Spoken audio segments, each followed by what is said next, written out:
Welcome everyone to this Global Education Forum being hosted by American University School of Education through the ITEP program, or International Training and Education Program.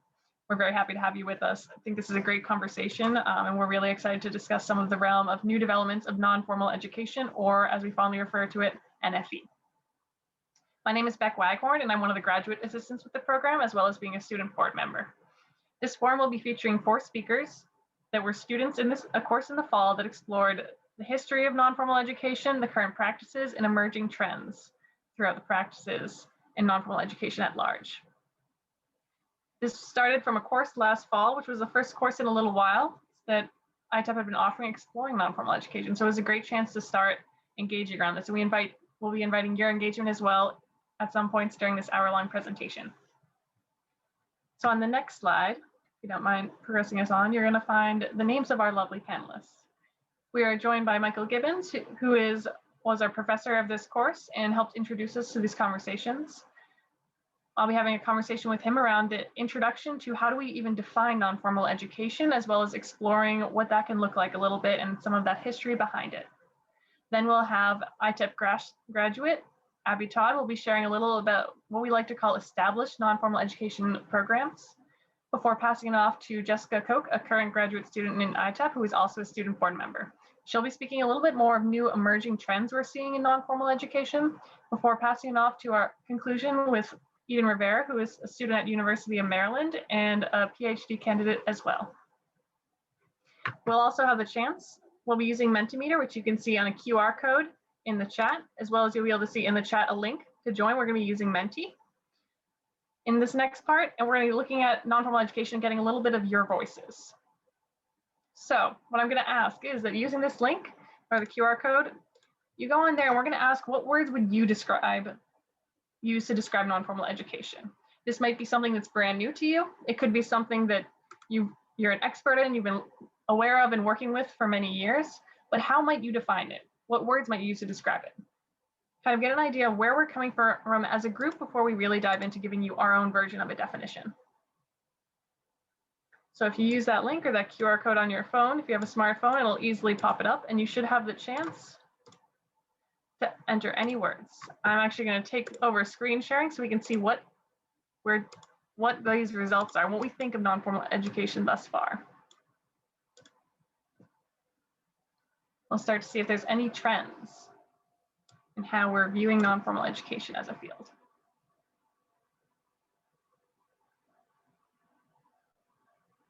See, a couple of those words have been used a few times. At the center of this, a lot of innovative, interactive, as well as that flexible component of non-formal education.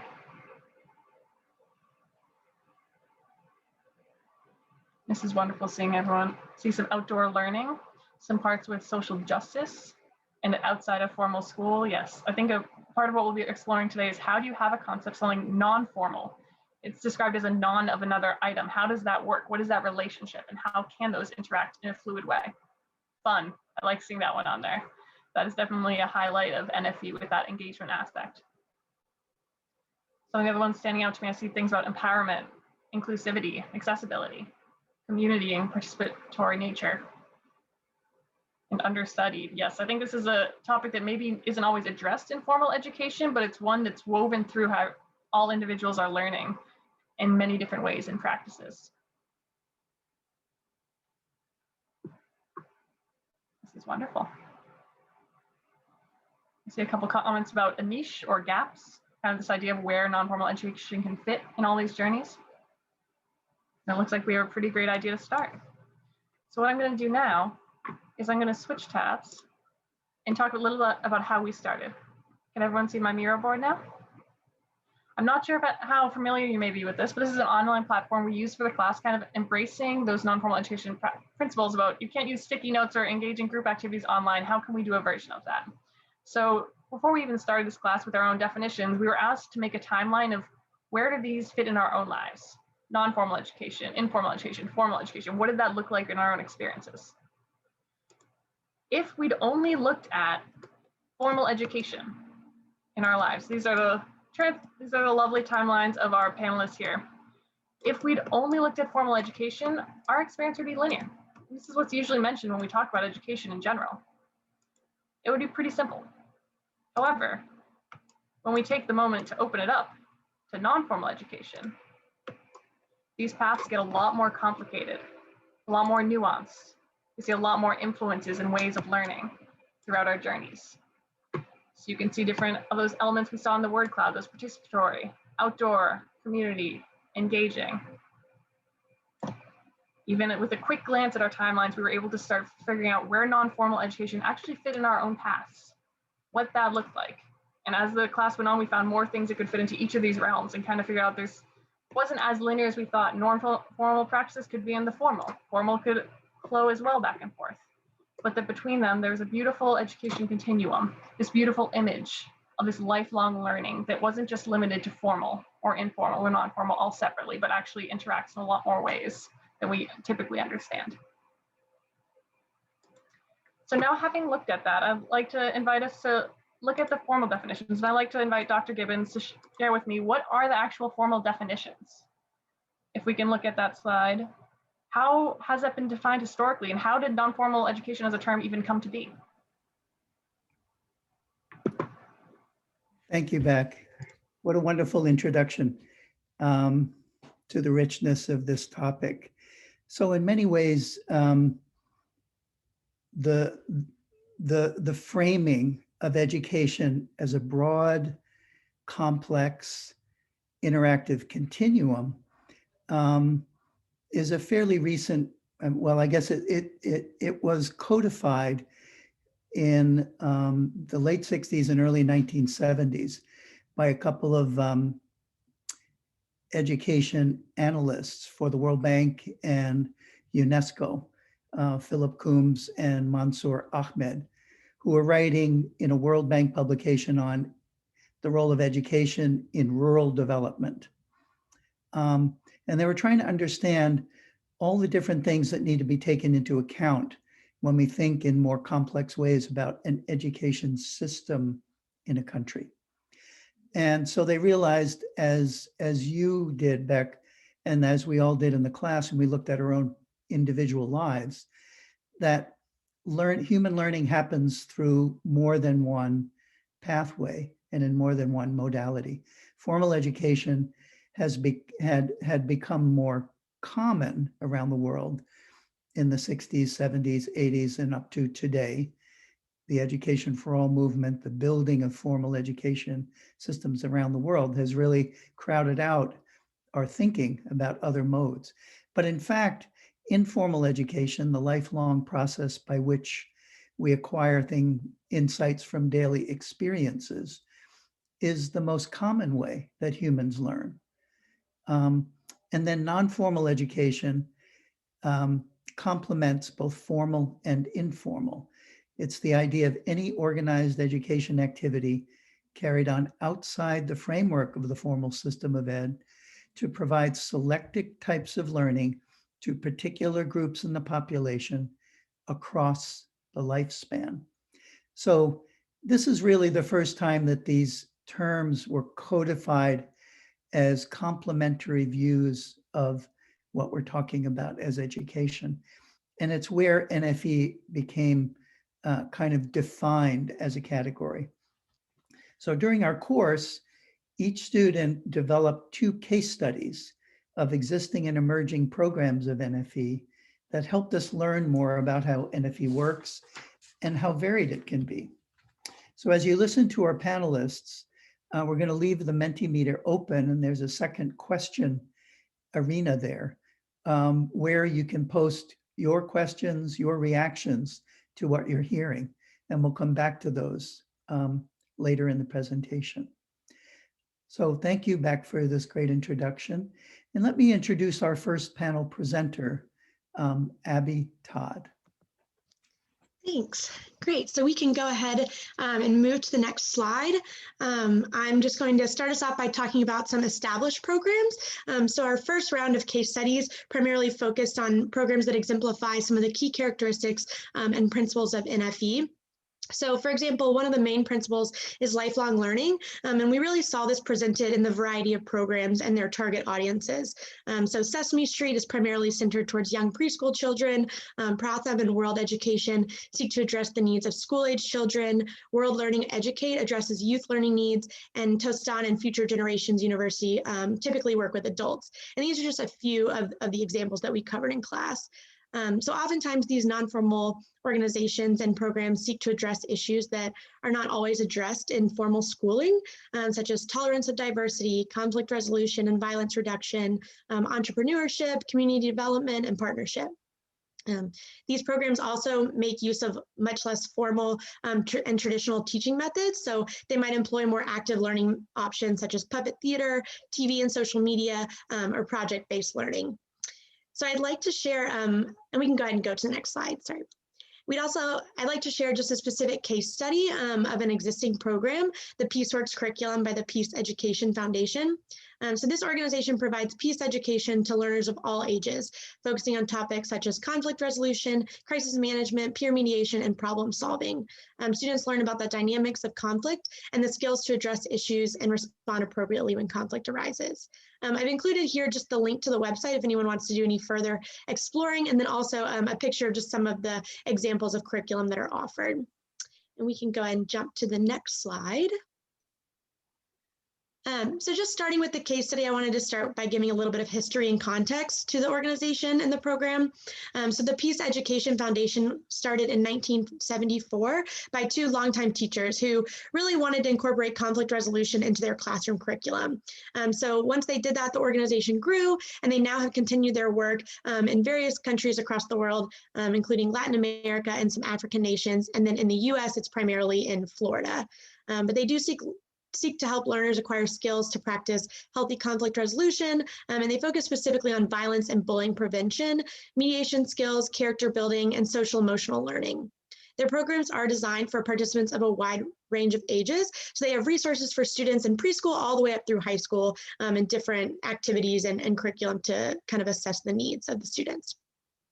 So their mission statement is educating children and adults in the dynamics of conflict and promoting peacemaking skills in homes, schools, community, the nation, and the world.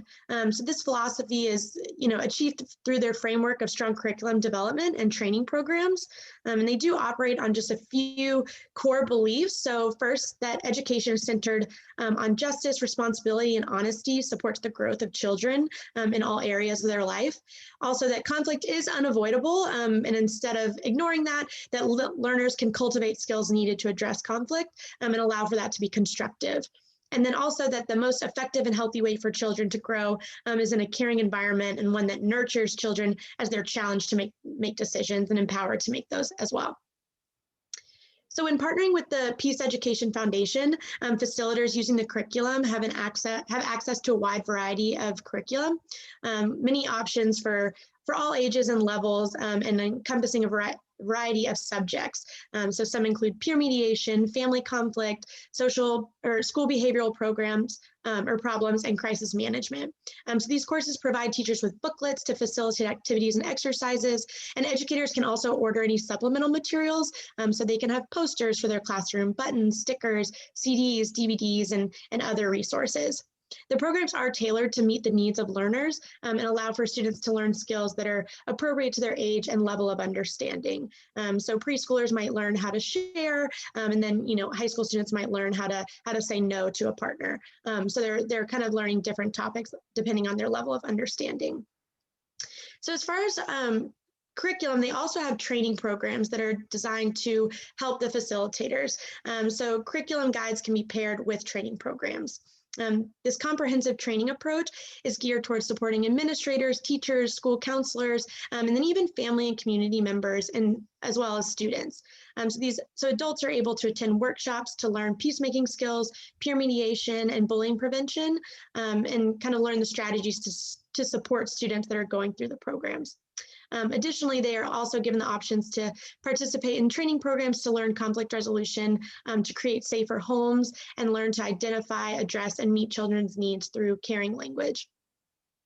Some of the impact of this peace building learning methodology and the non-formal approach in conflict resolution. So they successfully implemented programs can promote positive school climate by maximizing learning time, establishing rules that are fairly enforced and agreed upon by students. And it also grows a sense of community among students and teachers. So students are able to trust the school environment when it encourages collaboration. And then when peers model healthy behavior and teachers act as supportive facilitators that guide learning and offer feedback, it builds trust and builds community. Furthermore, an effective program has the power to have lasting implications for students to take these skills out of the classrooms and into their communities to develop caring communities. One of the primary focuses of the Peace Education Foundation is to build resiliency in youth and encourage them to display social competence, problem solving, autonomy, and a sense of purpose and future. Teachers are also encouraged to facilitate the learning process, but also involve students in opportunities for meaningful participation. And ideally, they're also given the tools to be able to coach students and provide feedback as they're practicing these learned skills. So through this learning and teaching style, students discuss topics with one another, and they're able to mediate amongst themselves, practice these behaviors learned and these skills gained, and then are able to really think critically about how to solve their own problems and reflect on their own actions and their responses to conflict. One thing that's interesting about the Peace Education Foundation program is that it's really unique in its ability to connect formal education, non-formal education, and informal learning all within one curriculum design. So administrators and teachers are able to purchase curriculum to use in the formal classroom space, but they also have the option to attend trainings to enhance the program. It seems less common that non-formal and formal education kind of exists in the same space and at the same time, and yet this non-formal learning is in a formal setting seems to be beneficial to students. Informal learning also helps to strengthen non-formal and formal education. So we learned in class, and we've seen in some of the different programs that different types of learning all relate to one another. So formal and non-formal learning can help learners to recognize and validate their unconscious informal learning.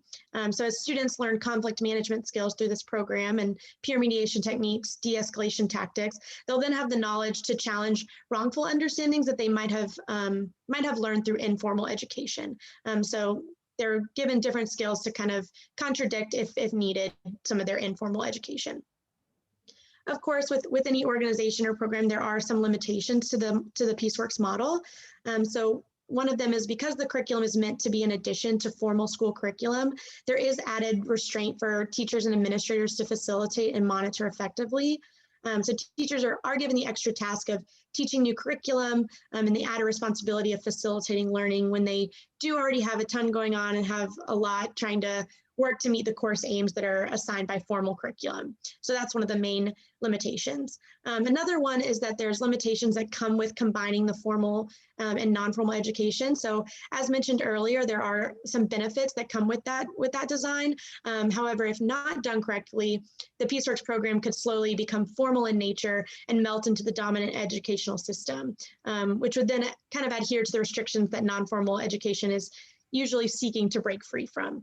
So those are a couple of the key limitations to the approach. So the PeaceWorks curriculum collection is an effective example of non-formal education. Students are given the flexibility of non-formal learning approaches, activities, and teaching methods within the space and structure of formal schooling.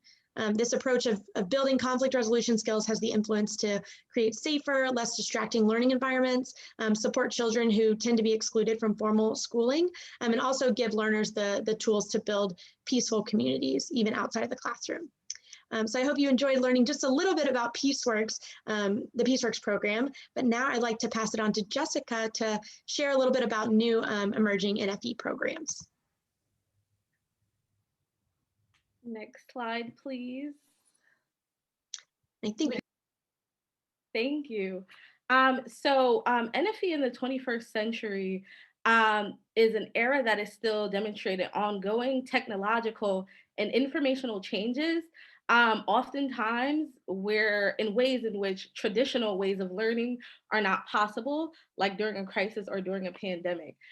So in our class, we explored several organizations that have been emerging and kind of innovating and navigating different ways via internet, social media, and new youth movements to address critical and urgent issues in the world as we know it. So if we can go to the next slide, please. Here are just a few of the organizations that we discussed and that we learned about in regards to NFE in the 21st century that really has, addressed critical issues such as early literacy, social injustice and racism, civic education, and also cultural and intercultural identity. The emerging need for these NFE programs um, is reflected in the media, things that are going on with world governments, and so these organizations really have been working to help create the balance between non-formal ed, the informal realm, and the formal realm. So I'm just going to highlight just a few of these emerging 21st century case studies. The Great Unlearn is a case study that we discussed, which focuses on social justice education in the wake of the George Floyd murder and protests. Korea, Japan citizens has been doing a amazing job at advocating and for the youth and promoting intercultural identity in those respective countries. They've been doing advocacy work on social media platforms such as Facebook, Instagram, and Twitter. And then we have Ubi Learning that has really been promoting English literacy education in the non-formal realm in Burkina Faso, West Africa. So if we can go to the next slide. Thank you. I'm going to talk a little bit more about the case study that I presented in our course. So the Coalition of Civically Engaged Educators, also known as CCEE, is a nonprofit organization that was created by one of my colleagues named Pablo Wolf. Pablo Wolf had spent over 2 decades as an educator in inner city schools. And spending his time as an educator in inner city schools, he saw the need or the lack thereof of civic engagement. He saw, that there were a lot of issues that, students and teachers and families were facing in these communities. And he wanted to create this organization in order to bring those educators, in order to bring those students and families and other stakeholders together. So the Coalition of Civically Engaged Educators seeks to unite educators and students from diverse demographic backgrounds across the nation through civic educational engagement that is fully participatory in order to address and problem solve modern social justice issues. The CCEE has several initiatives for teachers and students, including the ClassLink program, Idea Labs, presentations where guests experts can talk about how they problem solve these different social issues and social justice challenges in their communities, teacher-led webinars and online courses for teachers to get together and talk about issues that a teacher in California may be experiencing in their community and a teacher in Washington, D.C. may be experiencing in their community, and come together to see how they could civically engage in order to problem solve, as well as a young citizen symposium where young students can come together and just talk about issues that they see in their community and how they want to help overcome those issues. The teachers and students of CCEE work together to find meaningful solutions to transcending divisions and racism in today's society. So on the next slide, we have a framework. If we could just pull up all of the missing pieces, please. Thank you. Okay, so we have a framework of CCEE's initiatives for teachers and students. So in the middle, we have this big question that when I spoke with my colleague Pablo Wolf, and when I started to learn more about his organization, this was the big question that came to mind. How can we create the social change that we need in the 21st century while elevating the voices of educators and scholars? In my conversations with Pablo Wolf, elevating the voices of teachers and of students was really, really important in his mission of creating a community of change agents. So on the left-hand side for the framework, we can see where we have teachers who are promoting civics education that addresses modern day social justice issues and current events. In and outside of the classroom. And then we have this scenario of where our challenges that communities in Flint, Michigan facing, are they similar to challenges that communities in Charleston or West Virginia are facing? So issues such as police brutality, such as clean water, such as the public education for students in the inner city. So we could definitely see some similarities across these, two states. And CCEE hopes to bring teachers and students together to problem solve these issues, to create change.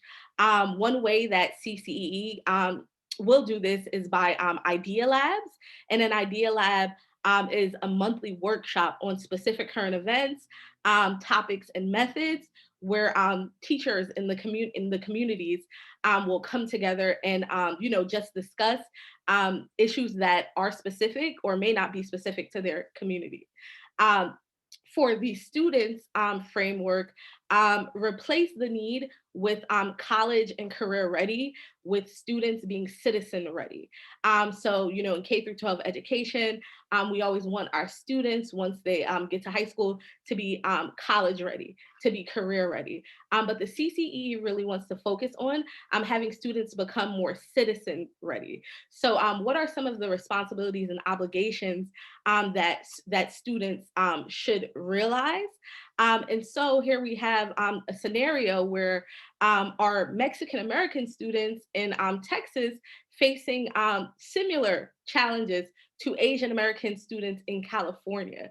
And so here the CCE would like to bring these students in similar demographic backgrounds to come together and kind of, reach a common point to collaborate and identify these social justice issues that may not only be affecting students in California.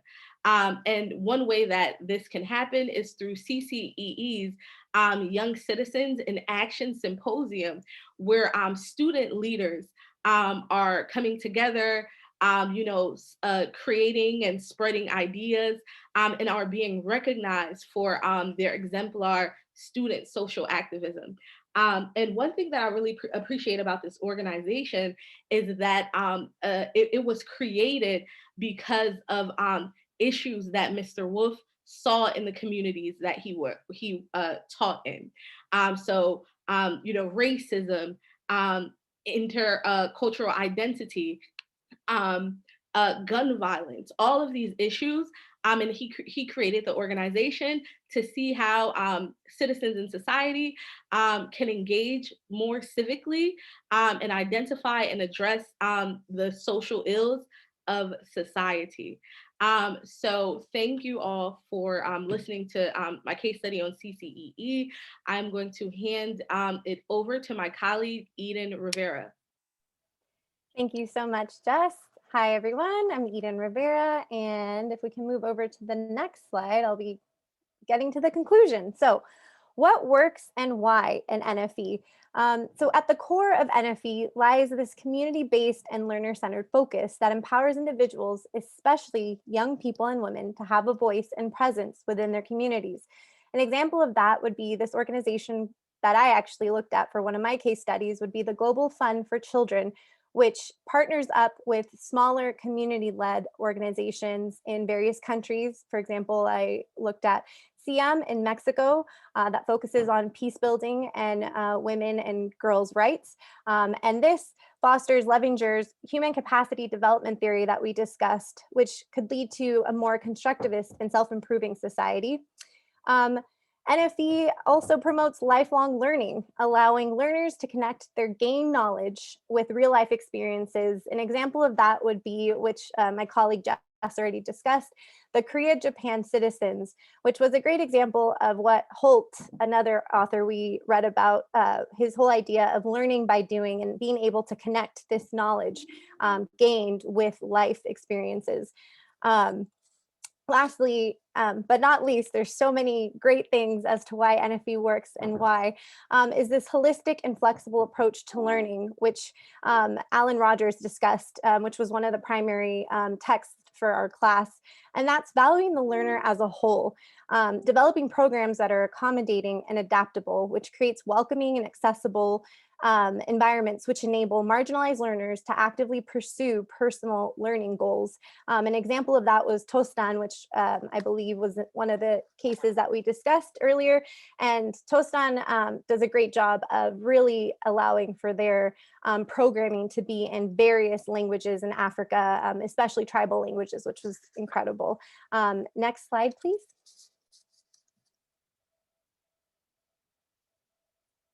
Thank you.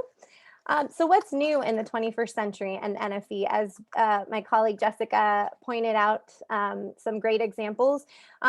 So NFE is empowering our youth to speak their truth and take ownership of their lives and their education by holding space for these youth-led movements. An example of that we were honored by having Lupe Quinteros Grady, who is a CEO of Latin American Youth Center, or LAYC, and right here in the DMV area. And they had this incredible positive youth development movement where they're really trying to change this narrative of youth, especially youth of color, and really focus on positive aspects of our youth. Another thing that's really a big thing in the 21st century of NFE is this multimedia technology. So these different media forms, as in social media platforms, podcasts, video games, and interactive radio programming that can reach a wider range of learners across the globe who are not just receiving information, but are able to co-create content together. An example of that would be Africa Farm Radio and Shoe Jazz, which both use different modes of technology. Africa Farm Radio having this really great interactive radio programming, and Shoe Jazz using different modes of social media platforms. The use of various forms of this media and tech, there's still slight concern that this will continue to widen the inequality gap between impoverished communities and wealthy ones, which is a significant concern to address as NFE continues forward. However, this technology is important as learners are facing a myriad of disruptions to their lives, such as natural disasters, internal displacement, conflict, school shootings, terrorism, and global pandemics, as we are all experiencing currently. Next slide, please. So NFE's enduring value. NFE remains a critical pillar of the foundation of learning and also is a salient vehicle for change. The formal education system that we currently have benefits from applying more NFE principles, especially as we are shifting to inclusive education for all. Our course covered a range of topics from NFE, but we merely scratched the surface of NFE. Early childhood education is becoming more integrated into formal ed systems. We have continuing adult education, enrichment education for retirees, and education uses of social media, which still remain outside of the mainstream of education. These underemphasized areas of learning are opportunities to foster inclusion of these often neglected populations in ways that could benefit society. Lastly, NFE's borderless, open-ended nature allows room for growth and transformation with its ability to adapt to an ever-evolving educational environment. This is crucial in order to support an array of unique learners. Next slide, please. And with that, as I said, we merely scratched the surface of NFE. We have further questions to explore. We have 4 subhead sections here. New dimensions of lifelong learning. So how can NFE help to further explore the dimensions of what learning means after one retires? And how do we continue to challenge ourselves towards the end of the learning journey? NFE and formal education. What NFE practices can be integrated into formal education curriculum and learning? Next slide, please. And NFB and social media. How can we better understand the role of constant online social media experiences, especially of young people, in transforming the informal, non-formal, formal human learning continuum? And lastly here, NFB and educational justice equity. How can complementary forms of NFB be used to further decrease the inequity and inequality gaps that exist in our current formal educational systems? And these are just some questions that perhaps you might have been pondering as we went through these slides. And I will hand this back over to Dr. Gibbons and Beck. Thank you so much.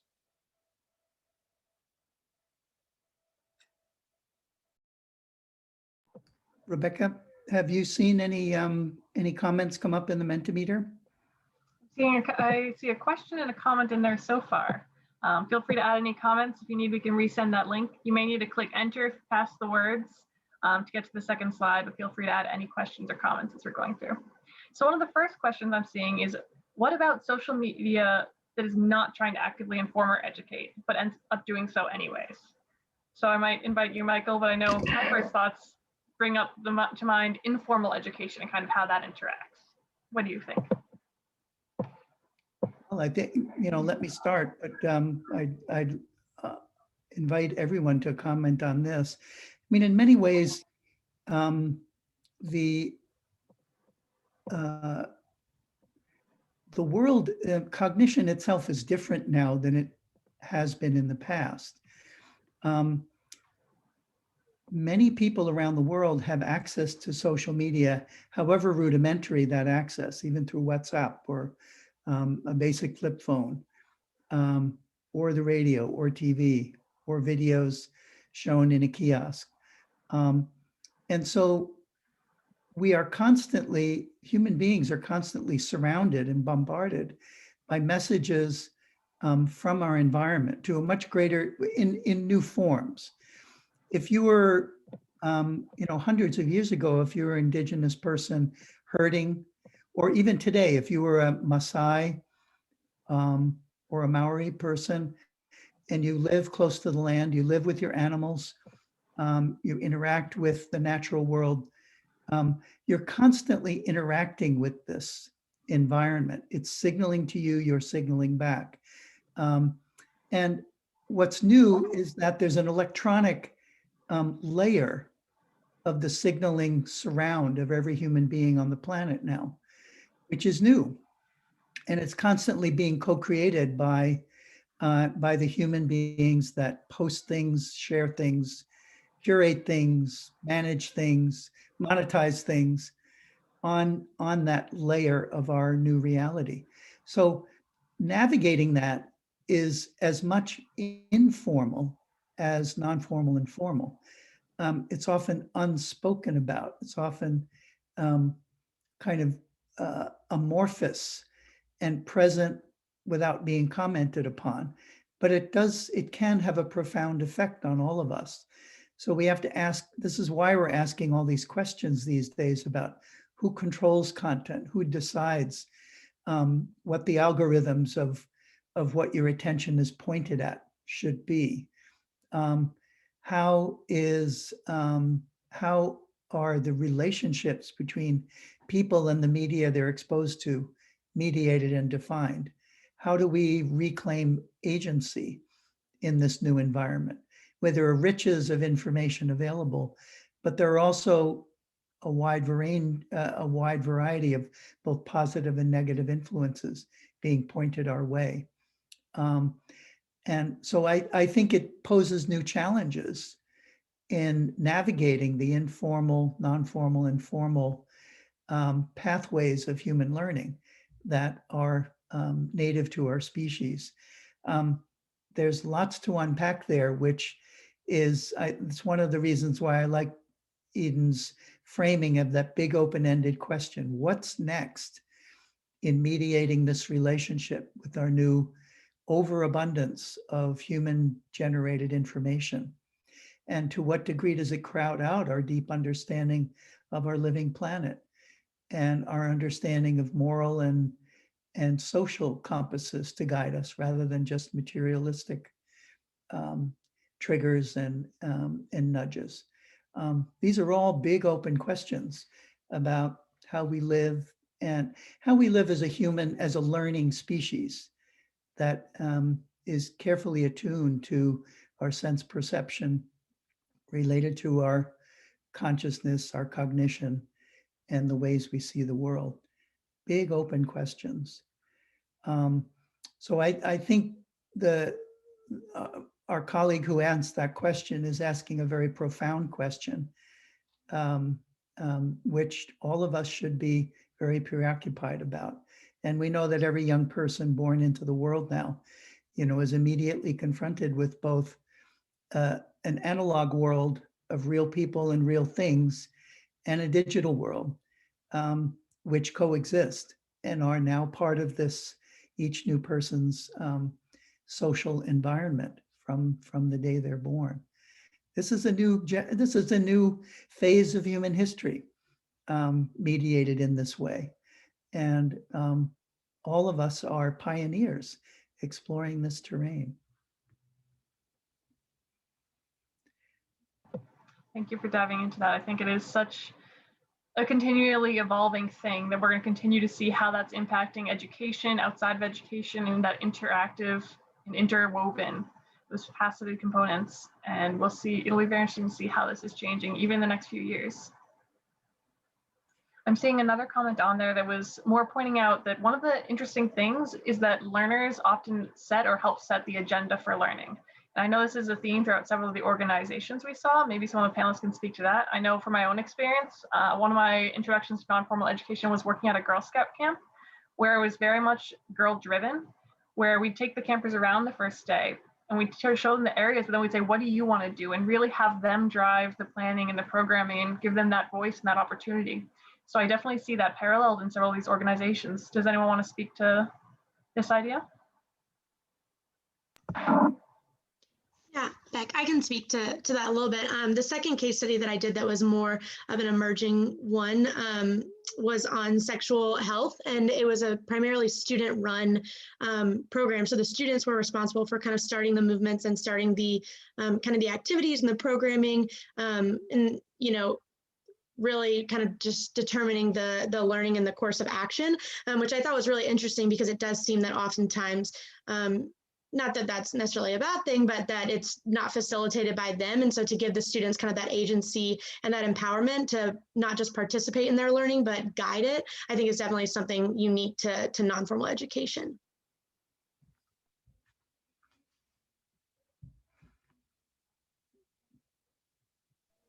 Yes, and to that, I had previous experience working in a marine laboratory, and we were constantly empowering youth and promoting citizen science.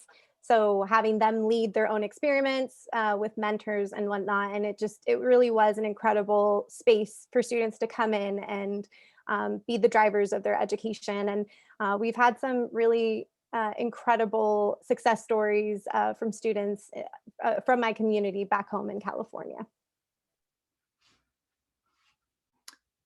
I can add a little comment here too, that I've just been going through, I'm on a one of the committees looking through the nominations of faculty members at American University for faculty awards for the last year. And I was in the group looking at the category of teaching as opposed to research or service and things like that. And me and my colleagues were looking at nominees from across the university and across different disciplines. And what was consistent among all of the nominees for a teaching award as a faculty member was the degree to which they collaborate with students to set agendas built around student passion and interest. that there was a weaving together of scientific evidence and research to share in guiding knowledge building with agenda setting with students, and an increasing focus on experiential learning and the development of practical skills through practice alongside of the as a complement to learning theory, information, and knowledge about subject areas. And it was fascinating to see that in many ways, those tenets of what we often would call non-formal ed were being valued so highly by the nominators about educators who they wanted to recognize for their teaching, even in a very formal institutional setting. Thank you for sharing that. Relevant to that, we have a couple questions popping up related to higher education. One of them was a comment noting that someone had already seen NFE mechanisms present in the current higher education system, specifically in the Social Enterprise Graduate Program at SIS, the School of International Service here at AU, where they can cherry pick what courses they take to complement their program concentration, even outside of SIS. And another person further asked, with this rise in non-formal education, especially in the higher education sector, what are some benefits or even challenges that we could foresee for both learners and teachers, kind of following this higher ed realm? So we certainly could open it up. If anybody from the audience would like to comment, you could unmute yourself and share a thought.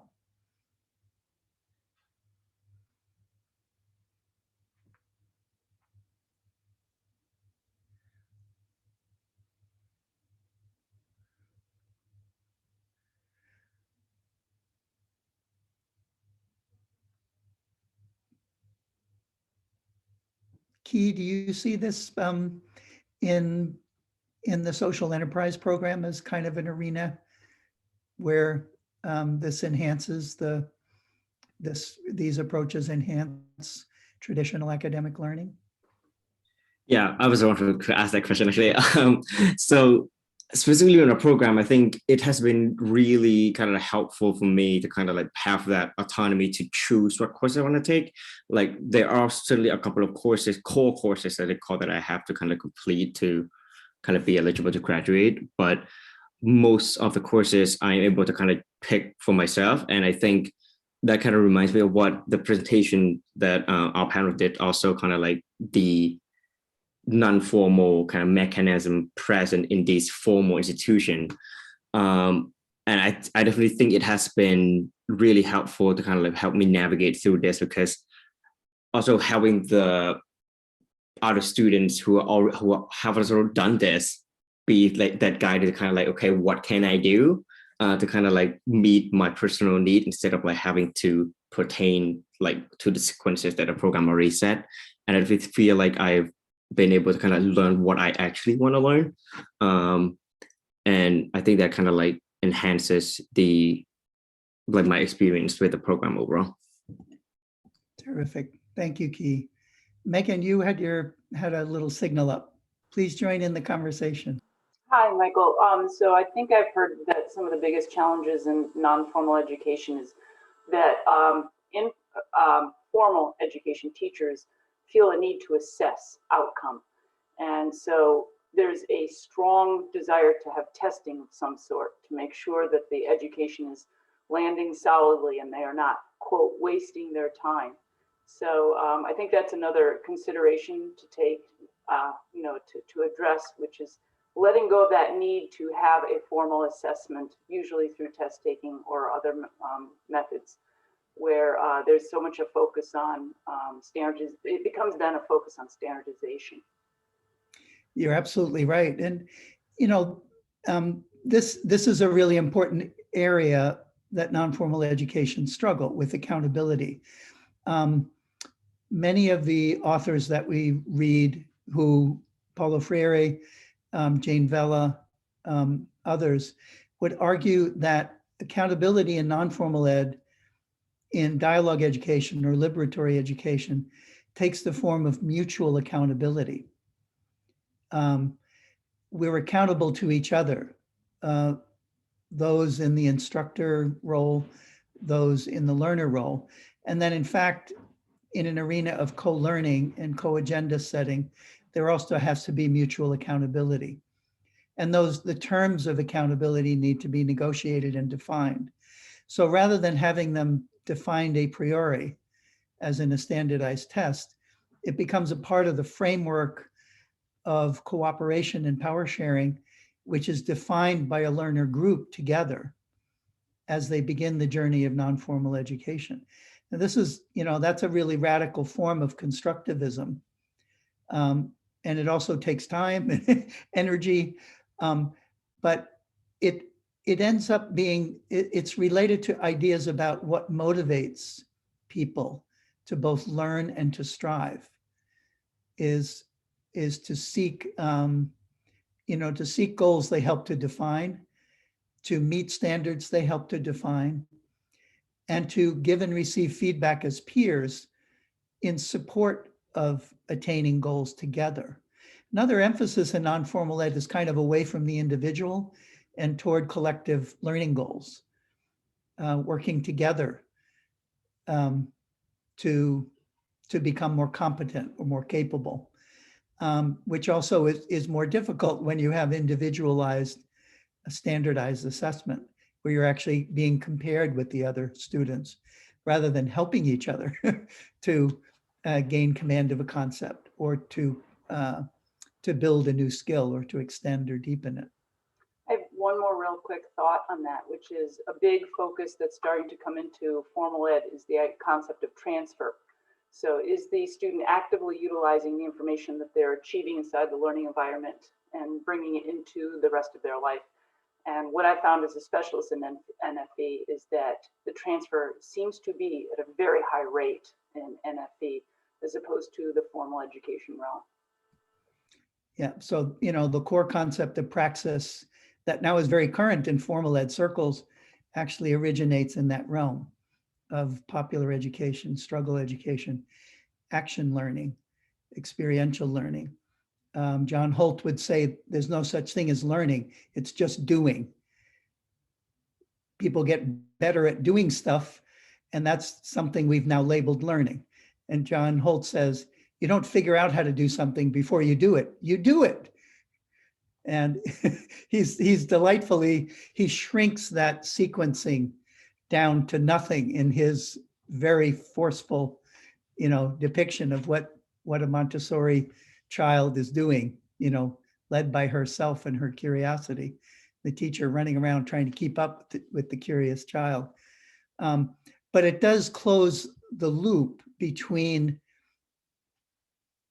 understanding something, internalizing it, connecting it with other things we know, and then translating it into the sense mode of action, of being able to do something. There's a much more rapid feedback connection there if you're in action learning mode. So even in learning math, you practice problems and generate theory from that. That's one of the biases of non-formal ed, would be to practice your way to knowing, and because it's somatic knowing inside your body, and you inhabit knowing and connect, with prior experience very deeply as a kind of physical act, and that's also a little bit these ideas about deductive and inductive processes and reasoning are also things that non-formal ed plays around with and explores very deeply. Any other thoughts or comments that are triggered by our conversation or the presentations that you've heard and the case studies that you've heard? There's still a couple of minutes and we'd welcome other voices joining in. Hi, Professor Givens, it's Kiara. Hi, Kiara. I'm here. Well, I have just been cogitating what you mentioned about technology and how children in the future will have a virtual reality to experience as well as our actual reality. And then I was thinking about how technology changes our social kind kind of development and interactions is just so different. And I'm kind of just curious to see like where it will go, and with the pandemic, how that will affect us socially. You know, like once upon a time we were able to go to an airport and talk to each other, and now everyone is just glued to their phones. Or when I was looking at a college campus that I used to attend, once upon a time we used to talk to each other, and now it's like we're all individualized, just glued, like with our eyes glued to the screen. So your comments just put me on a whole, you know, summary in my mind, and I just wanted to share it with the class.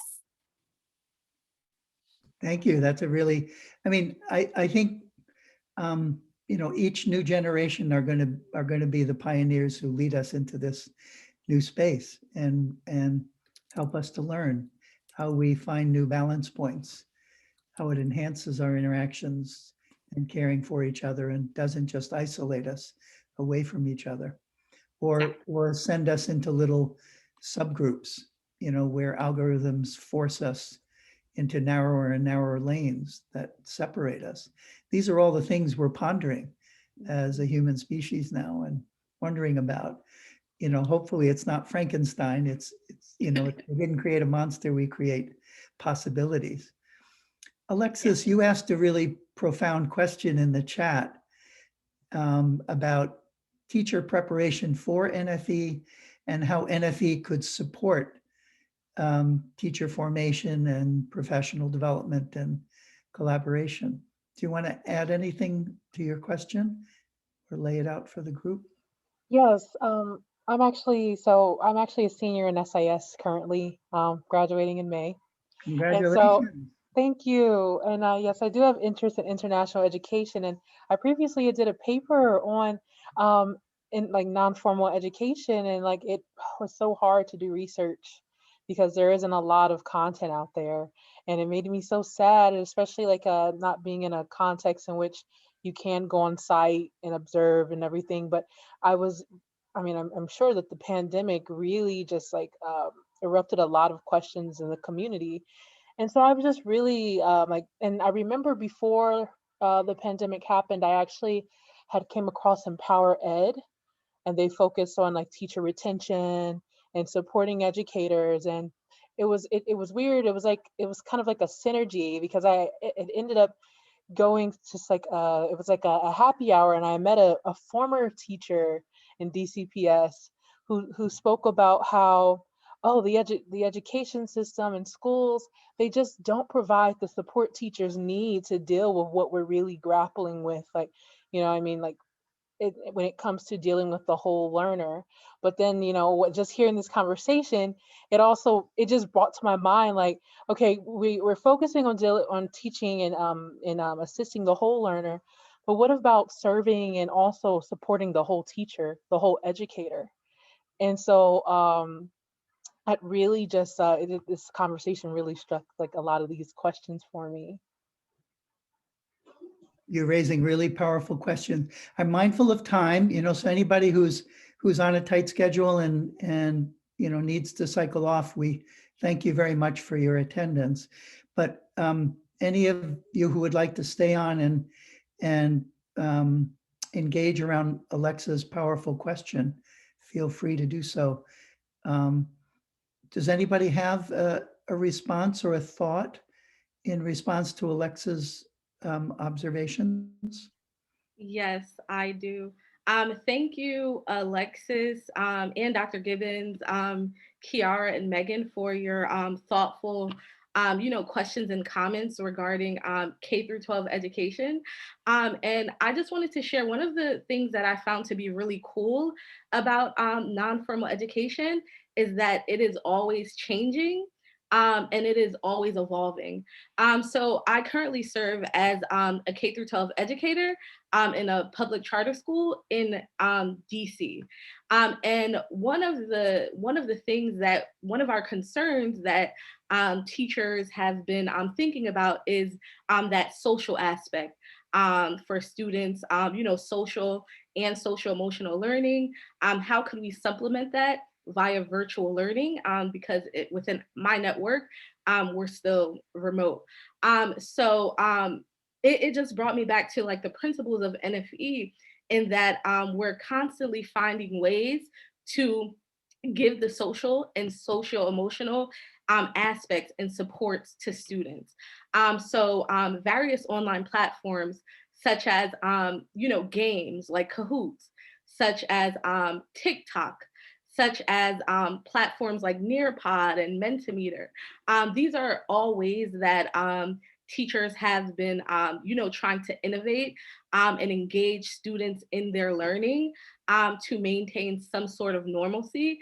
And then the question again is like, well, what does normal look like now? We've been doing virtual and remote learning for a year now. So what we knew as normal a year ago has changed, and it will forever change in the future. But I really think that in terms of non-formal education, I believe it was Megan raised the important question about standardized testing. During this time, some school districts are still giving standardized testing. And, bringing it back to my own experience, we're not doing that.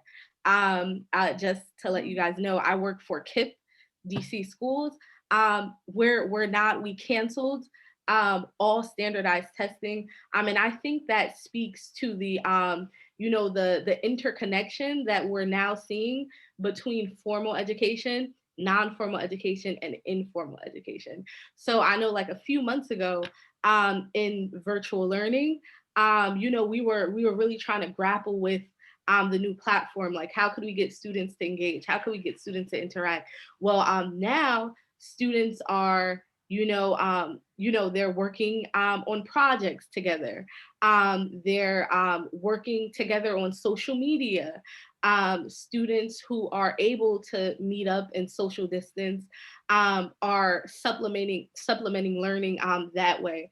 And so now what I see, in my opinion, is I see, as I believe Beck mentioned earlier, students figuring out these ways on how they want to learn. Students coming up with these new innovations themselves. For example, I gave a project for a Black History Month project. And I told students that your presentations can be creative. You don't have to do a PowerPoint. You could do a rap.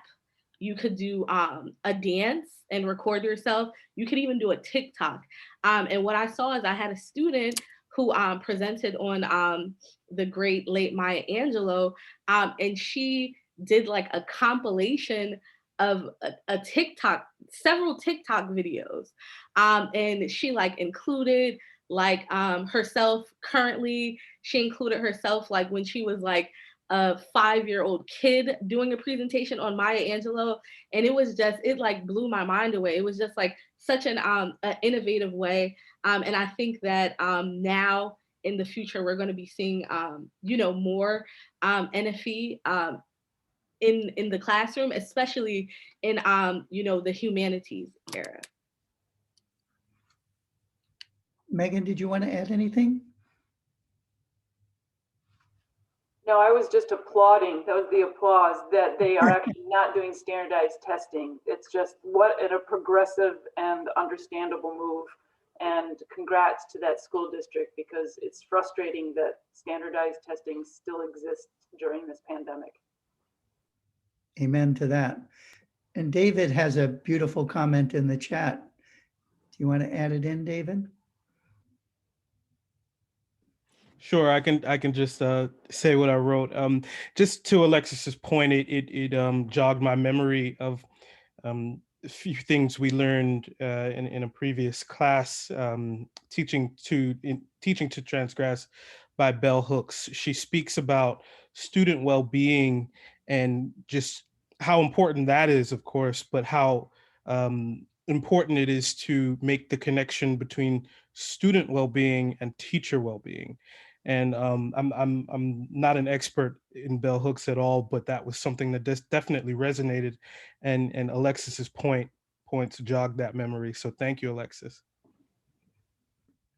It's beautifully put. And this idea that our well-being as individuals is bound up with the well-being of each other. You know, this is an ancient idea. This is drawing on ancient wisdom. Ubuntu from Africa, conceptions of the self from Asia, and other ancient realms of human society would connect us with the earth, with the living systems of the planet, with each other. And not to romanticize that, but to say that it's actually biological. You know, our well-beings affect each other. And if we're in small social systems as teacher and student in a group, we meet every day somehow, our well-being is bound up together. And we, you know, the social supports need to be things we manage together to get through challenges and to, you know, strive for our goals. They're mutual goals. And this idea, you know, many of the ideas of over-mechanized, standardized education really atomize things. You know, we're all replacement parts in factory machines rather than caring individuals bound up in each other's caring well-being. And that's really one of the values, I would say, that's at the heart of non-formal education as a longstanding tradition. The idea that we're in this together, that broad social aims are shared, that learning together is a public good. It's something we do together to enhance life together, as opposed to striving against each other for narrow selfish interests, or for purely materialistic gain. There are other realms of gains, which we like to touch on. And this gets at what Alexa, you know, has brought out for us, this idea of the whole person. A teacher is a whole person, a student, learner is a whole person. Each of us seeing each other fully and finding, you know, giving ourselves the permission to do whatever we're doing in league with each other, of finding cooperative means of achieving goals together. And, you know, we know that under current arrangements, as school is organized at this point, it's very intense. You know, the amount of information we're supposed to work through every day, you know, on pace, you know, at grade level to get through that quarter, get through that unit, then get to the next unit, then get to that quarter, then to stay on grade level, and then to be able to pass to the next year where the demands assume that you got all that other stuff, is a very intense treadmill we've put ourselves on. And so, you know, that is very stressful. So as we navigate how wise that is in the long run as the core of formal education, we have to help each other through it. And we have to understand the whole person as a teacher, as a parent, as a sibling, as a learner.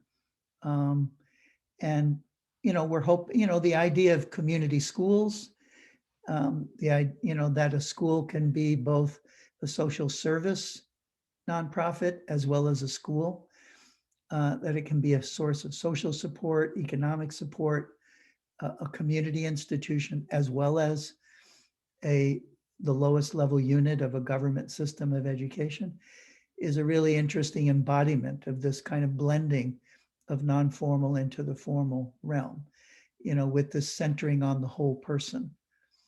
And so my hope is that formal education moves in this direction further.